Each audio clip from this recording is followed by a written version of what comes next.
Welcome once again to Lehto's Law. Here's Steve Lehto. Had a whole ton of people send me this story. The Kansas Highway Patrol's two-step tactic tramples motorists' rights, a judge rules. The old Highway Patrol two-step. John Hanna wrote this for the Associated Press.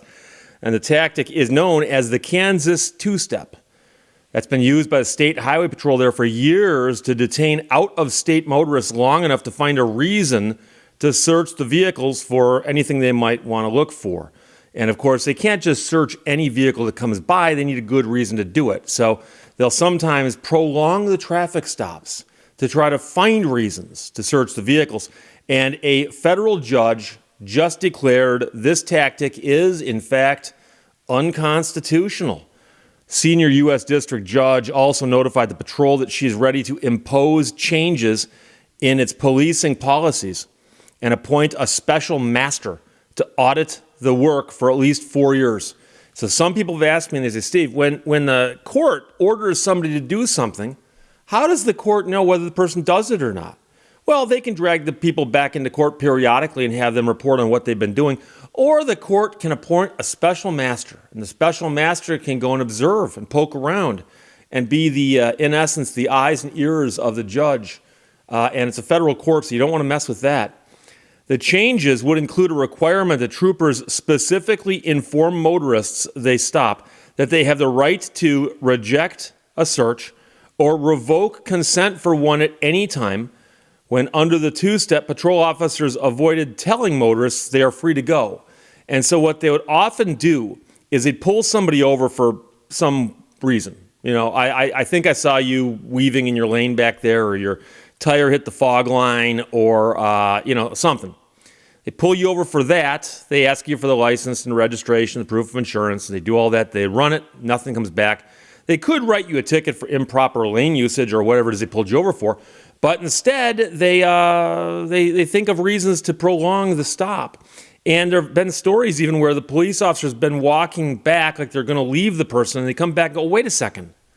And they start it all over again. And that, of course, is one of the reasons they call this the old two-step. So the judge issued a scathing 79-page order in two separate lawsuits filed by the ACLU on behalf of 3 motorists and 2 passengers who were traveling in 2017, 18, and 19 from nearby Colorado, which has legalized recreational marijuana use. So they're curious to know if any of these tourists are bringing anything with them. The judge concluded that the patrol targeted motorists traveling along I-70 to or from states that have legalized either medical or recreational use. Kansas has authorized neither. So with the two-step, troopers finish the initial traffic stop by issuing a ticket or a warning. They start to walk away. Then they turn back and begin talking to the motorist again. And under their rationale, that was a different traffic stop. See, the first one ended. And when he came back, that's a brand new traffic stop. So that allowed them to keep looking for further grounds, perhaps for a vehicle search, or to buy time to get a drug-sniffing dog there. Because if the police officer's got a drug-sniffing dog in his car when he pulls you over, and then has his dog run around your car, figuratively speaking, well, that doesn't detain you that long. However, if the drug-sniffing dog is 2 counties over, and they got to get a call into him, and the dog might not know how to drive there as quickly as possible, you may have to stall a little bit. And the courts have ruled that you cannot just extend a traffic stop for just indiscriminate amounts of time because you're trying to get the drug-sniffing dog from 2 counties over. The judge said the patrol waged war on motorists. The war is basically a question of numbers. Stop enough cars, and you're bound to discover drugs. And what's the harm if a few constitutional rights are trampled along the way? She asked rhetorically. Neither the patrol nor Kansas Attorney General responded immediately to text or email messages seeking comment on this. The patrol has defended its tactics as a response to I-70 serving as a major corridor for drug traffickers, a major corridor. The judge listed nearly 4 pages of restrictions on the patrol's policing that she plans to impose, giving the parties in the lawsuits until August 7th to tell her in writing why she shouldn't. She'll let them object, and then she'll just weigh the objections. Troopers would be required to get a supervisor's approval to conduct a vehicle search, and the patrol would have to keep a log of all such requests and who approved them. Now, this judge said she would require troopers to affirmatively inform motorists of their right to refuse to allow a search of their vehicle. And if you've watched any of these traffic stops, they'll walk up quite often, driver's license, proof of insurance, registration. They'll go back and they come back up to the car and they go, okay, would you mind if I searched your car? And they'll often say that, and many people don't know they can say, no, I don't want you searching my car. It's entirely up to you at that point. You can say no, but they'll phrase it different ways and they'll try to make it sound like it's just a common thing they do, or perhaps that you don't have a right to say no. She concluded that the troopers are more than happy to exploit motorists' lack of knowledge of their legal rights and pressure drivers to submit to extended detentions so they do not feel free to leave. The ACLU of Kansas and other civil rights advocates have argued for years that the patrol has subjected out-of-state motorists to searches that violate the Fourth Amendment to the U.S. Constitution that protects people against unreasonable searches and seizures. This is a huge win for our clients and for anyone else who travels on Kansas highways, says the ACLU of Kansas's legal director in a statement. It also demonstrates that courts will not tolerate the cowboy mentality of policing that subjects their citizens to conditions of humiliation, degradation, and in some tragic cases, violence.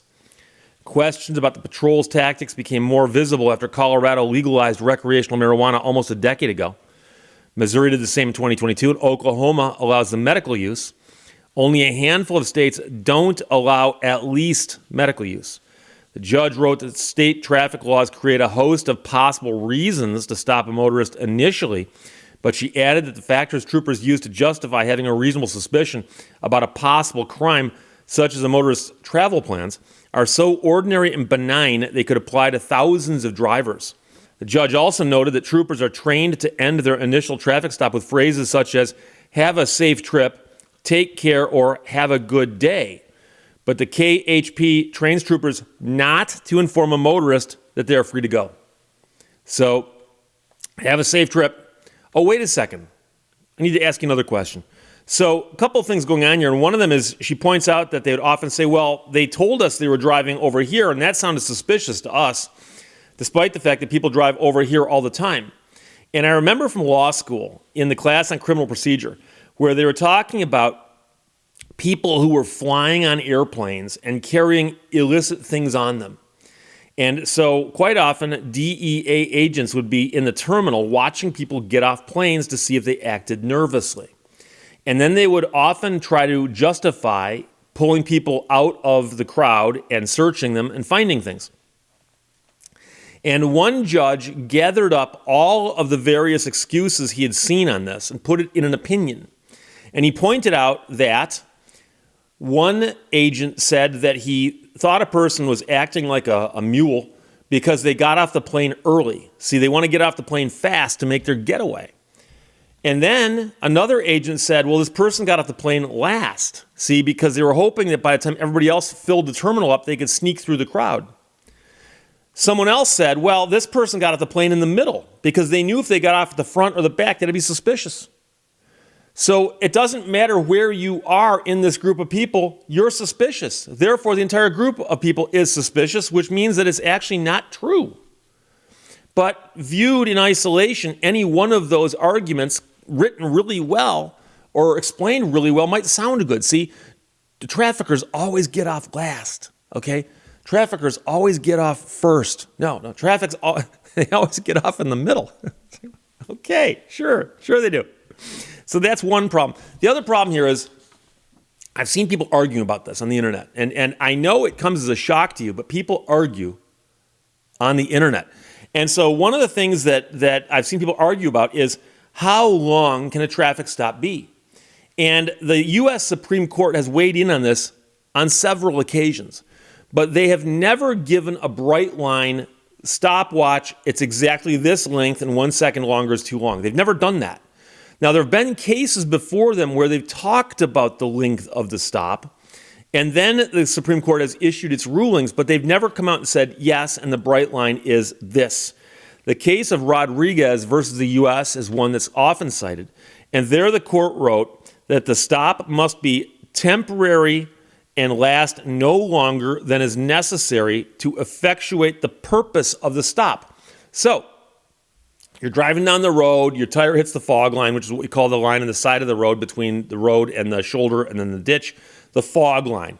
Your tire hits the fog line and a police officer pulls you over for that, and I'm using that as an example because I once got pulled over because a police officer claimed that I'd done that. And when he saw that I was sober, and this is around New Year's, he let me go almost immediately. However, pulls you over for that. Okay, well, the purpose of the stop is theoretically that you are doing something improper in your lane. You might be able to get ticketed for that, so it might be that the police officer writes you a ticket. Police officer might walk up to the car, though, to see if perhaps there's a reason that you're not driving appropriately, and by speaking to you, might be able to determine whether or not you are sober as a church mouse or potentially inebriated. But that would still involve simply interacting with you, getting your information, running it, coming back, and then writing a ticket or issuing a warning. Now, if the officer walks to the car and goes, I'd like to search your car.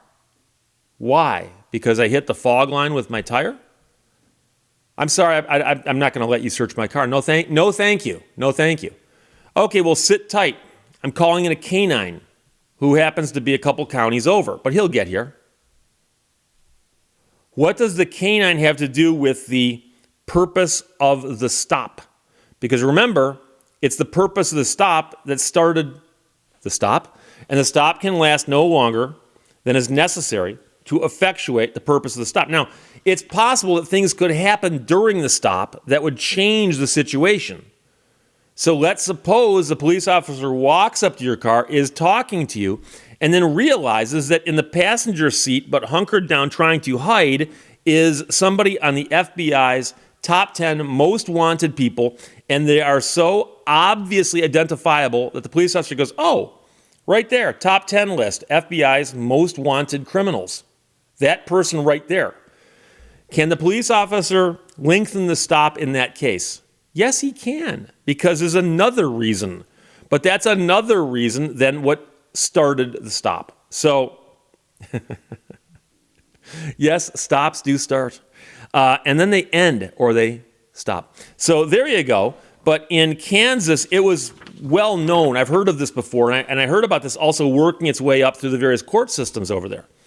And apparently the Kansas Highway Patrol trains their officers to do the stop, try to look for what you can, and if you think you can learn more from the stop, extend it by, in essence, ending the first stop, but starting a second stop and saying that the second stop is distinct and different from the first stop, which it's not, because you've been stopped there the whole time, and they're the ones who stopped you. So it's a lengthened stop. So there you go.